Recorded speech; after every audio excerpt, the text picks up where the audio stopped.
We're so pleased to be able to chat with Mr. Andrew Grant Thomas, co-founder of an organization called Embrace Race, to discuss a little bit about what's going on with the social justice issues here in the country right now, and in particular, how to talk to young people about that issue. So, Mr. Thomas, very nice to meet you, I guess we should say.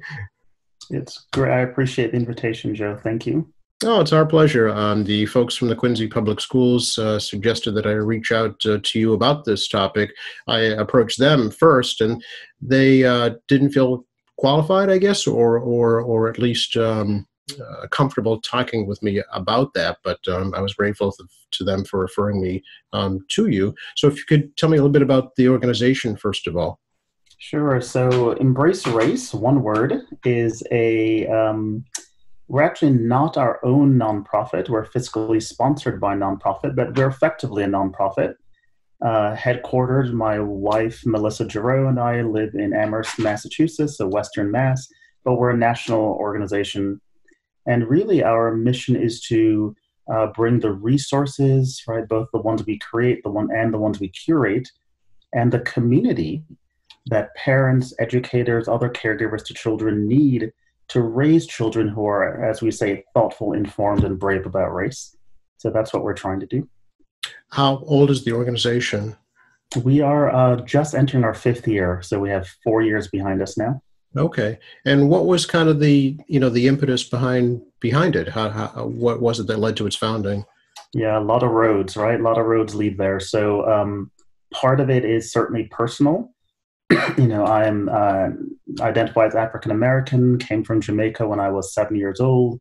My family had a lot of adventures in the mid-'70s around race in this country. My wife, Melissa, is born in the U.S., but the daughter of immigrants from 2 different countries, identifies as biracial, also had a lot of adventures. Professionally, we've both done a lot of work. Melissa's been a 4th grade teacher to Latinx kids in Chicago, which is where we met. I've done a lot of work around race, ethnicity, right? Criminal justice, education, housing, employment, you name it. And then we became parents.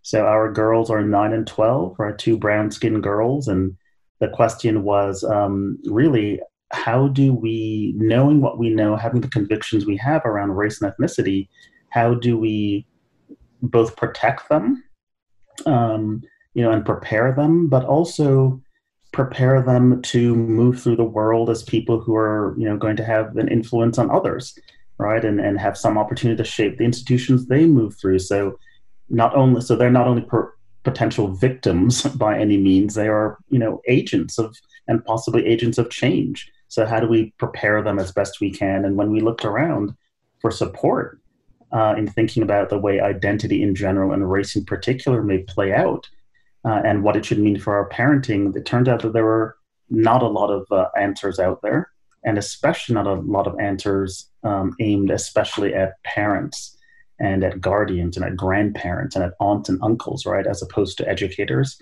So we thought, okay, maybe we can play a part in filling some of that gap. And can you talk about any maybe past successes that you've had so far over the past 5 years with regards to that goal? I think the main one is, we feel like we've played a part, at least, in highlighting the importance of this work, right? So it's by no means only us, or even primarily us. It's clearly about, there are more and more people, and this last month in particular had, sort of marked a high watermark in that respect. There are more and more people of all racial stripes, but especially white Americans, who are sort of newly appreciating that, we do need to have these conversations with our children. And more than having the conversation with our children, we need to do the work of modeling for the children of our lives, right? Modeling, as it were, the future we want to see, the way we want to be with respect to each other. We need to take the idea of systemic racism seriously, right? That we can't, it's not enough to sort of be a good person who wants well in the world, that actually we need to work for it. There's that great line made popular by MLK, Martin Luther King Jr., about how the moral arc of the universe bends toward justice, it doesn't bend toward justice on its own, right? Like we actually need to do the hard work of bending it toward justice. And I feel like more and more people are saying, oh, I need to be part of, that critical mass of people doing that work.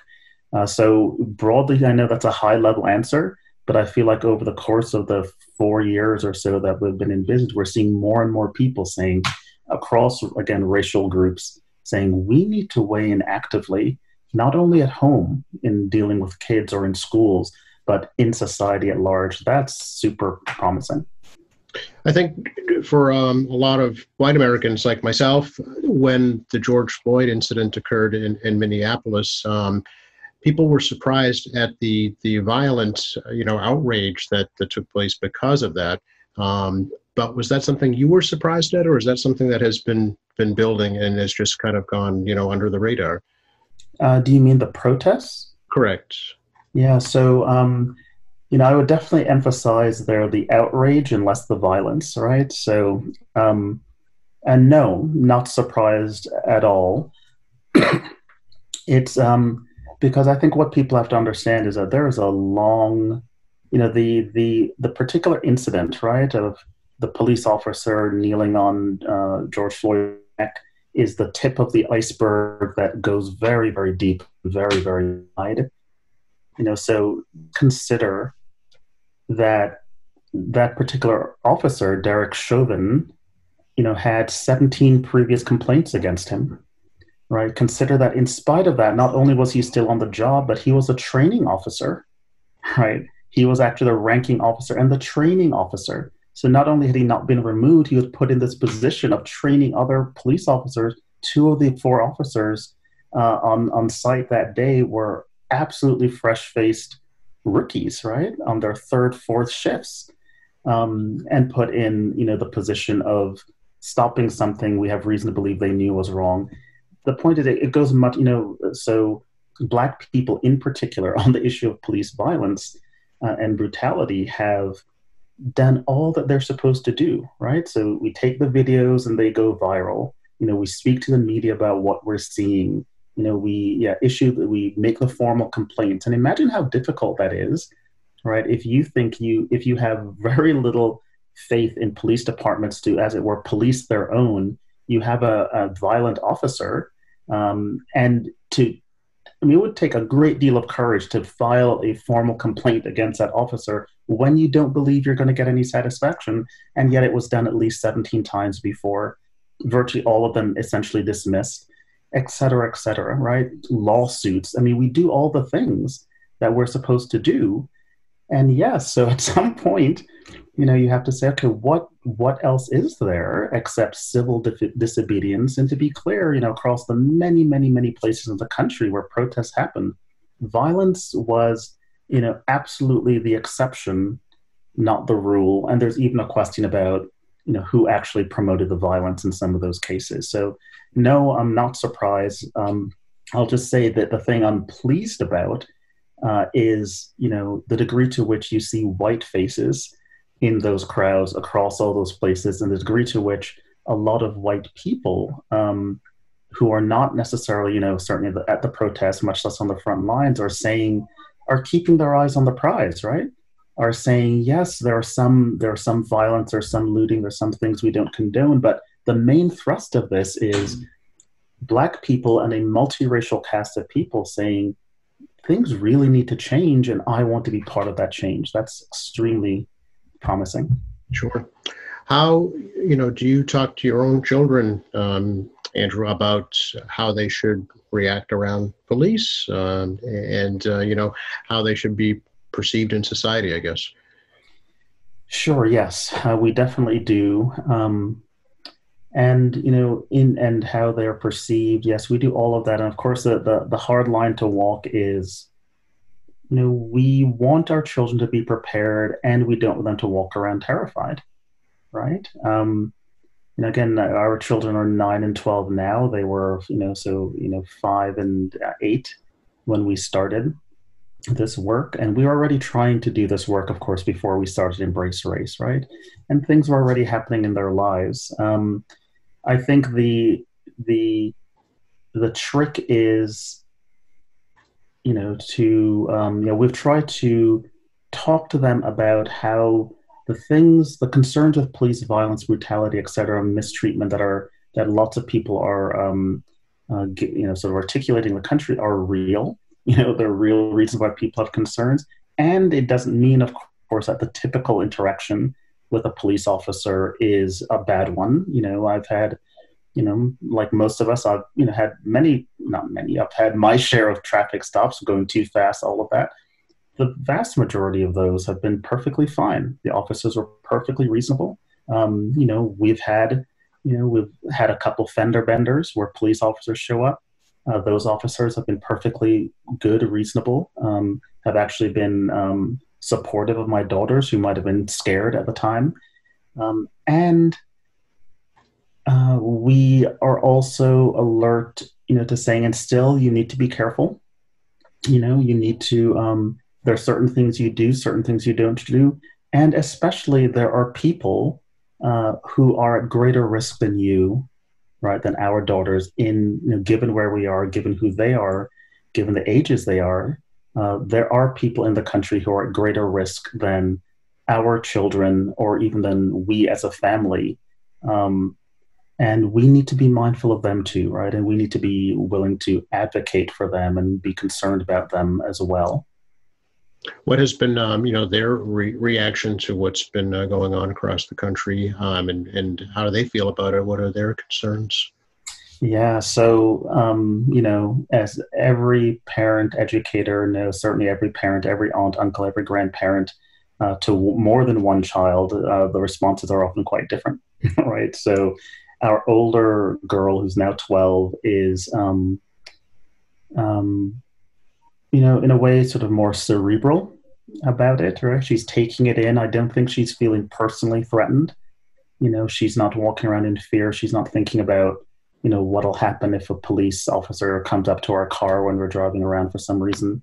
The younger girl is much more anxious about it, right? So when, so we talked, for example, about the incident in Lafayette Square in DC, where, tear gas was used against some peaceful protesters to disperse them for a photo op for the president in front of a church. And so we talked about that. We related it, of course, to George Floyd. What were the protesters protesting about? She was already aware of that. But as we're talking, so literally, I'd gone into her room and we're talking about it, and she burst into tears, came over, sat in my lap. I said, "What's going on?" She said she was afraid that it would happen to somebody she knows. Right. So this being, police and violent police, what happened to George Floyd? I said, "Are you worried that it'll happen to you?" She said, "No, I'm worried it'll happen to someone I know." And I was tempted to say, of course, "Are you worried it would happen to me?"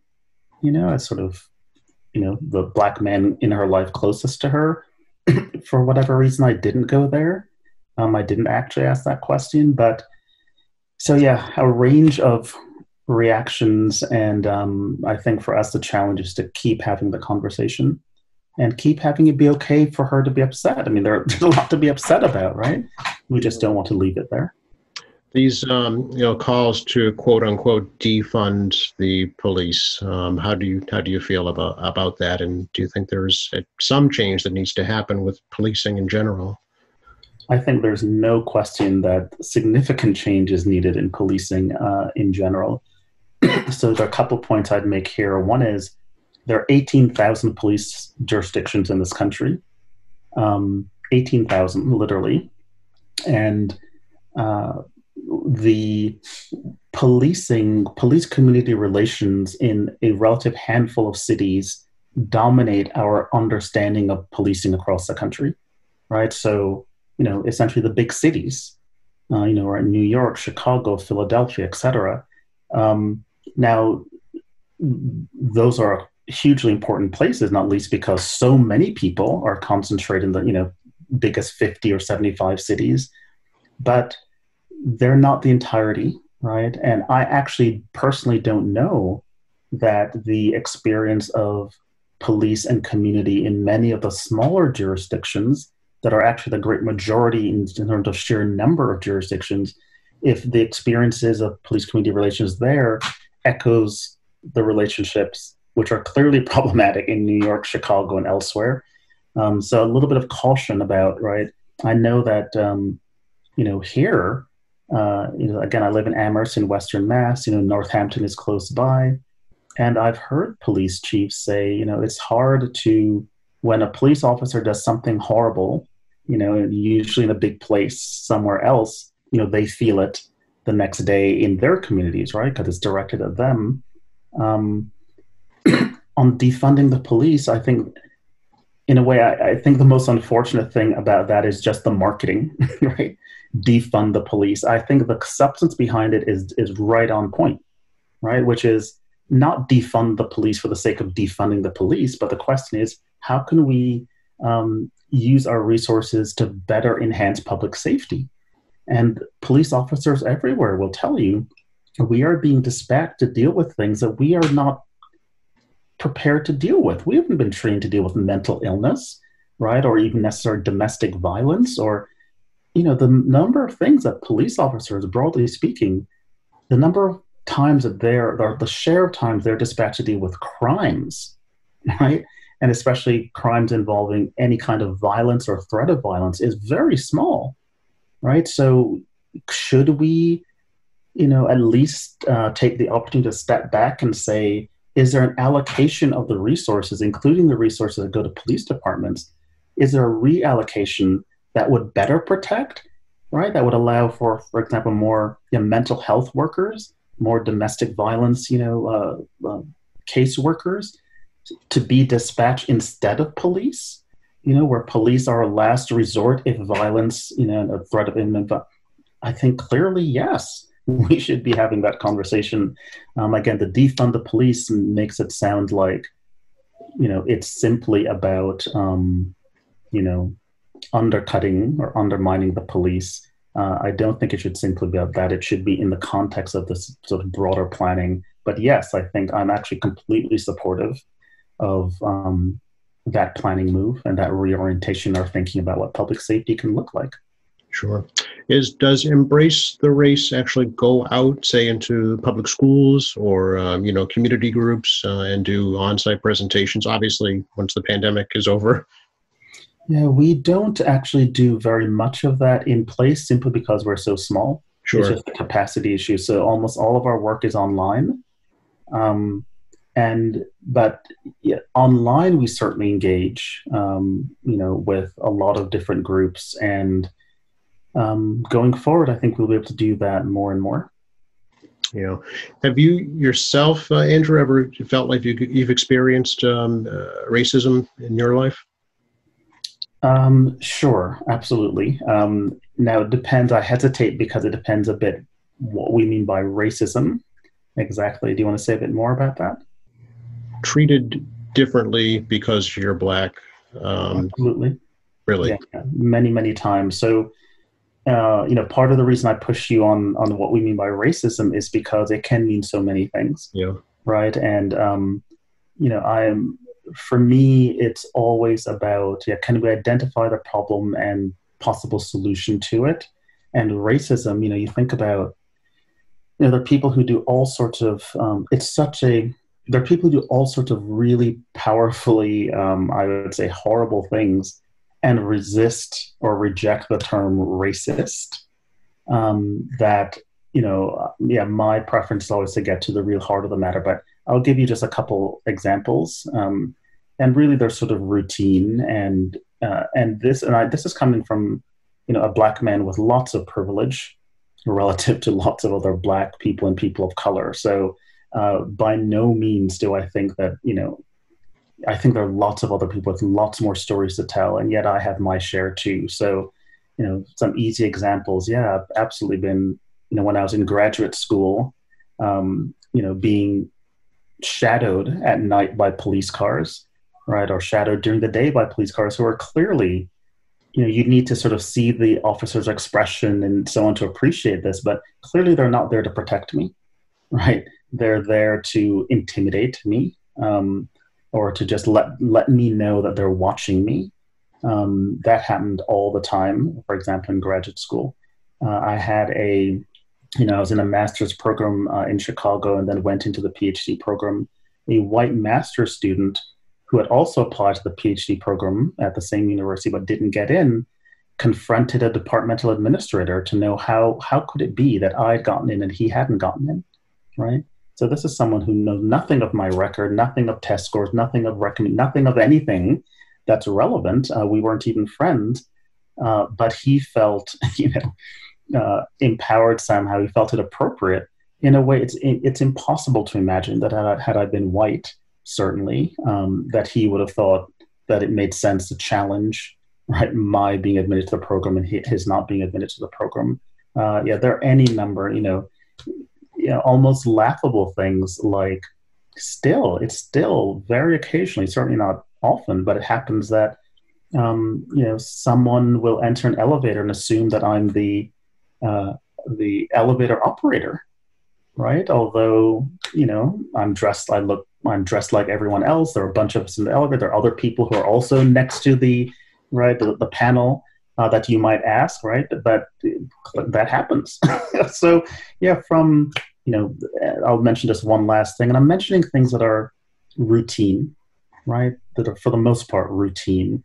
So the thing that lots of Black and brown men in particular have noted of, walking along and then having a woman, very often a white woman, clutch her purse, right, as she walks by, right? We're walking opposite each other, and even when there might be a whole bunch of people around, right, there's no, and because this has happened so much to me and to others, that I watch to see, does the same thing happen when she passes a white man, for example, or a group of young? And the answer is no. It's much less likely to happen, right?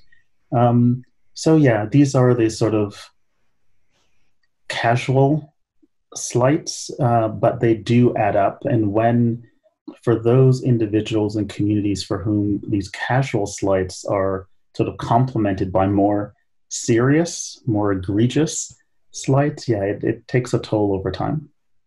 So what can be done, do you think, to break down some of those barriers or some of those stereotypes, or some of those perceived notions between the races? Yeah. So, I think part of the answer is we have to go back to why they happen in the first place, right? So as many people have noted, we're not born that way, right? We're not born with those sorts of biases, with those particular biases. I mean, I think bias is natural in some way, in general, in making distinctions, making quick judgments. We're wired that way. It makes sense, actually, in a survival sort of way to be able to do that. But the particular content of the bias, right, that the biases should be racial in particular, that's not wired, right? That's learned. And I think in the US context, there are many things we could say, but one of the big sort of structural conditions that conditions these sorts of biases is that we are literally very separate, right? Racially speaking, we are very, very separate. So whether you talk about residential neighborhoods, right? I mean, you think about Boston, right, nearby, whether, you think about suburbia almost anywhere. But, Boston, New York, Philadelphia, Milwaukee, Detroit, on and right, our big metro areas certainly are incredibly physically separated. Our schools, physically, our children do not go to school together in many, many parts of the country. Socially, our social networks, who are our friends, who comes over to dinner? Literally, who comes over to dinner? Who do you confide in? If you go on family vacations, who do you go on vacations with if you go with other families? Those are extremely color-coded. And if we don't have our books, Joe, right, like children's book, picture books, right, who's appearing in those books? Who's not? I have a friend, a researcher who I think it was in 2015, wanted to know what does seeing cross-racial friendships, right, in picture books, so featuring cross-racial friendships in picture books, does that shape how young kids think about the possibility of cross-racial friendships? She couldn't do her research because she couldn't find enough books that featured cross-racial friendships, right? They literally had to create their own books, right? So she contracted with a children's book author literally to create books so she could do her study. So yeah, I think separation in all these ways is a hugely important shaper of attitudes, because if we don't have direct experience of each other, then we are much more sort of prey to what the popular culture has to say, right? And the popular culture has not been, they're not to paint it all with one brush, but by and large, it hasn't served us well. So this movement that we're seeing now, the Civil Rights Act was passed in, 64, I think. Have we made any progress since then? Yes, we have. Unfortunately, there's been some backtracking too, but so just to name an area, mass incarceration,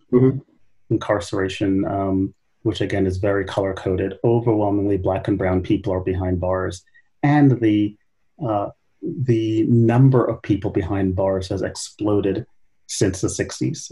And many people make a compelling argument that it's in response to the gains of the 60s why we now have far more Black and brown bodies behind bars. So that's a place we've actually gone backwards.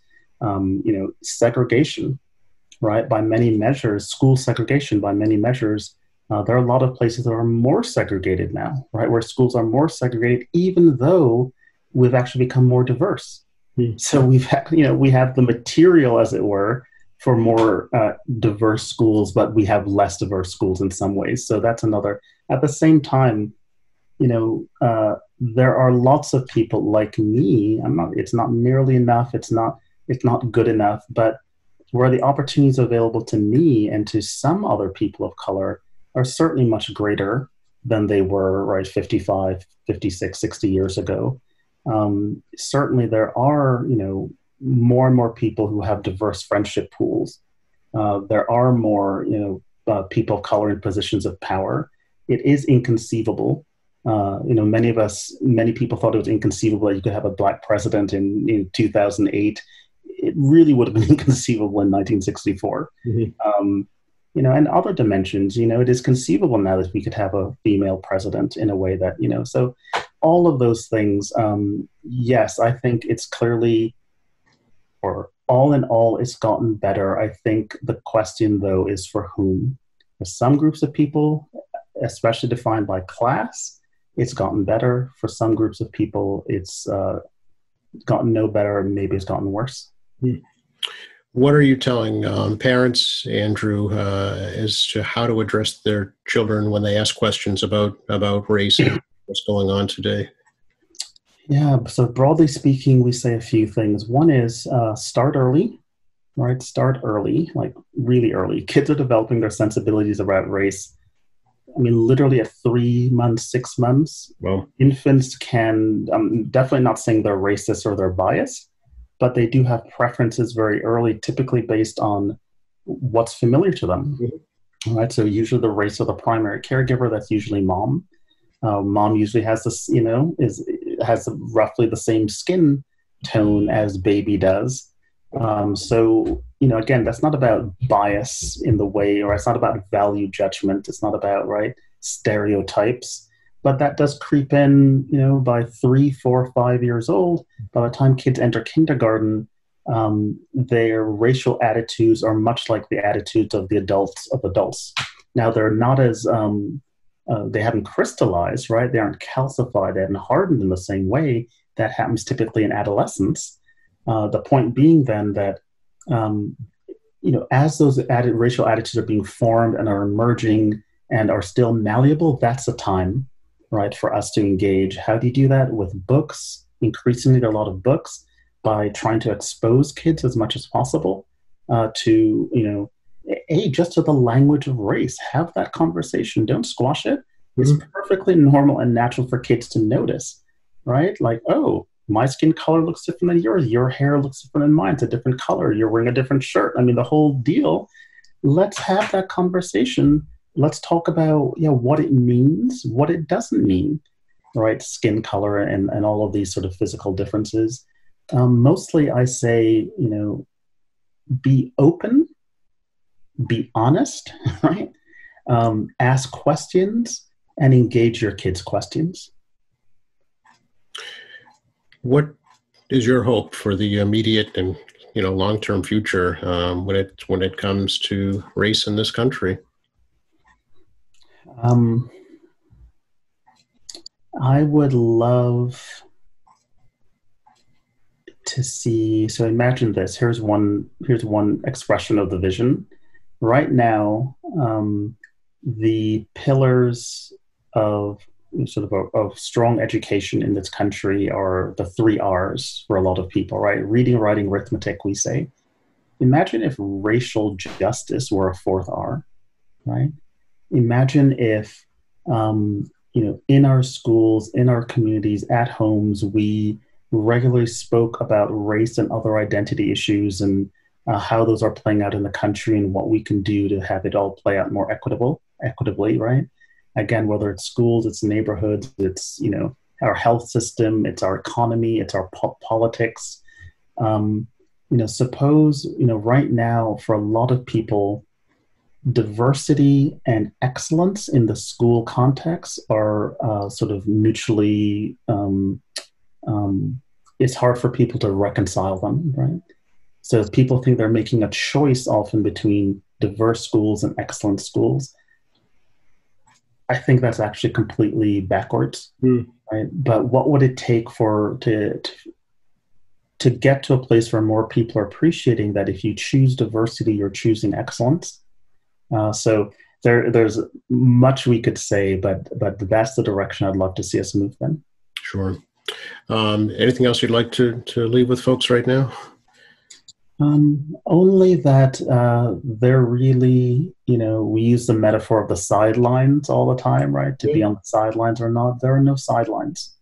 There are no sidelines to be on, right? So, as lots of people have said in various ways, and I'm paraphrasing, if you're not part of the solution, you're part of the problem, right? You don't mean to be, it's not to say you're a bad person, but we're at a time, we're past time for engaging actively and proactively, right? So that's about volunteering. It's about giving money if you can. It's about doing the work yourself, at home and in sort of all the contexts in which you move.